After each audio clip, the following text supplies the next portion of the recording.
Amazing. Meanwhile, how about this? President Trump signing an executive order ending all federal taxpayer benefits for illegal immigrants. Lucas Tomlinson is live in Washington with more. Hey, Lucas. Well, good morning, Ainsley. Good morning, guys. Some eye-opening numbers for you this morning. President Trump's executive order bars illegal aliens from receiving federally funded benefits to the total of $177 billion. And here's a little breakdown for you.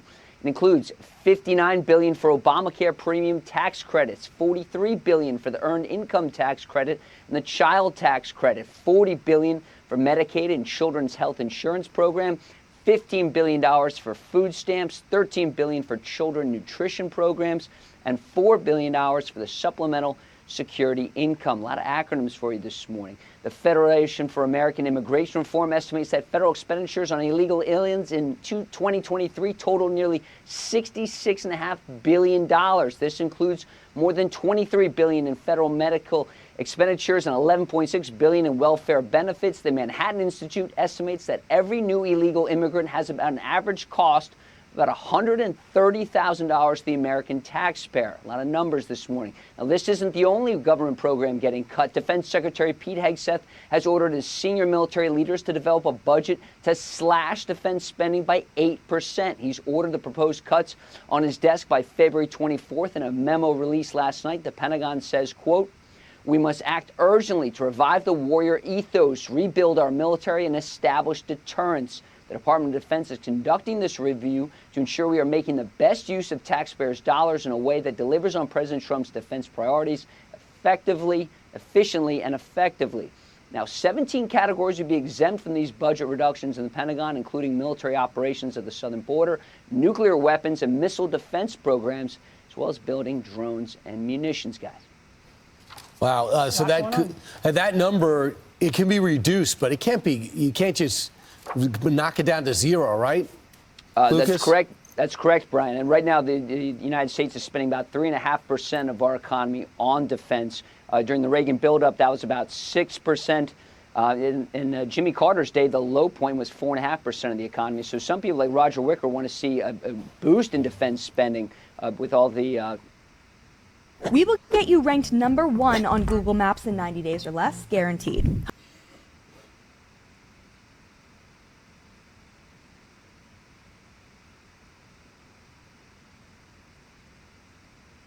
In Jimmy Carter's day, the low point was 4.5% of the economy. So some people like Roger Wicker want to see a boost in defense spending with all the hotspots around the world right now. It'd be interesting to see them lean out at the same time they build up and start reforming. Lucas, the administration saying no more federal taxpayer benefits for illegals. What about people here that are on working visas? They're here legally, so would they still be able to tap into Obamacare? This is only for the illegal immigrants, so green card holders, if I'm understanding your question correctly, it's just for the illegal aliens that entered the country, Ainsley. Got it. Yeah. Well, Lucas Tomlinson, his paperwork's in order. Don't worry about you. Thank you, Lucas. I think this is remarkable. I mean, we always knew they were on, they were getting benefits from the federal government, but when you see the breakdown of the billions of dollars that they've been getting, I'm with Ainsley, though. If you have TPS, for example, and you're going through the asylum process, you have a work visa at the time, okay, I understand that you're contributing while you're going through the legal process. But the moment that it's rejected by the courts and they say that you have a final deportation order, you got to go. Yeah. Well, the asylum is if you're being persecuted in your country, if it's not safe to stay in your country. So that's a different, but they have to argue their case when they go, before the judge. The Trump administration, when they signed this executive order, said, "My administration will uphold the rule of law, defend against the waste of the hard-earned taxpayer resources, and protect benefits for American citizens in need."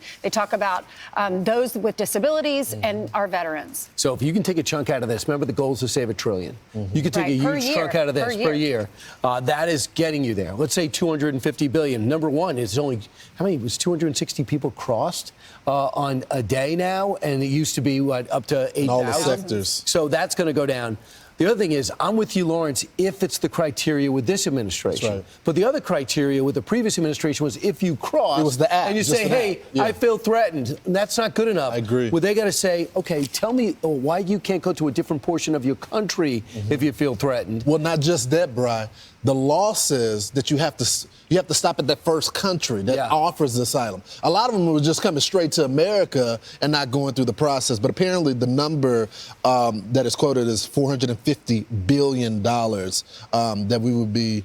That's how much money they have spent on the gotaways and the illegals in this country. Yeah. Also, we've heard a lot of talk about possibly you getting a check. If you're a taxpayer and they're saving all of this money, if they're saving $1 trillion annually, there's been talk that maybe you would get 20%, or Americans would get 20% of the savings, and then 20% would go to cut down on our debt. So you're going to have to do some convincing of Brian Kilmeade because he disagrees. He wants it all to pay down the debt. He wants to pay down the debt. I think people want tangibles. And they want to see the money in their pocket immediately because we feel left behind.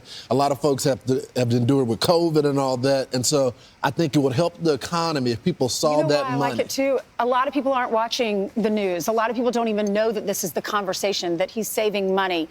Most people are aware, but not everybody. But if you get a check in the mail and it's $5,000, that helps your family. Yeah, here's President Trump on possibly getting this dividend check out.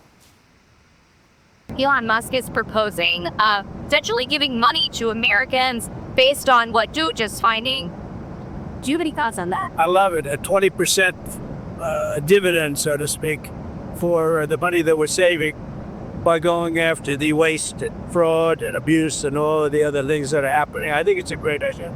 How much money do you think? It could be a lot. I mean, if it's 20%, it would give back a lot of money to the taxpayer. And also it would give an incentive for the taxpayer to go out and report things to us where we could save money. It's a good point, too. It's a good point. In real time, just like taxes on tips, he's sitting in front of that Las Vegas audience and said, you guys live off tips. That is good instincts. I like the idea of going back into the economy. So if you give Mr. and Mrs. Johnson $5,000, they can go get that lawnmower or the thing, or maybe do something on their house. Yeah. That helps the economy. But I just also think the whole mindset of tightening your belt, getting those minimum payments paid. And I thought Elon Musk nailed it yesterday. As deep a thinker as he is and as brilliant as he is, I thought he knocked it down simply and directly with why he's going through every department, why we need a Department of Efficiency to begin with. Listen. If we don't solve the deficit, there won't be money for medical care. There won't be money for Social Security. We either solve the deficit or all we'll be doing is paying debt. That's got to be solved. It's not optional. America will go bankrupt if this is not done. That's why I'm here. There's a lot of rich people out there. They should be caring more about the country, because the reason they should be caring more about the country is if America falls, what do you think is going to happen to your business? What do you think? Do you think you're going to be okay if the ship of America sinks? Of course not. Like, what I'm doing here, what the president's doing, is it's just long-term thinking. The ship of America must. He does know, like, big risk, big reward, but big fail. In 2008,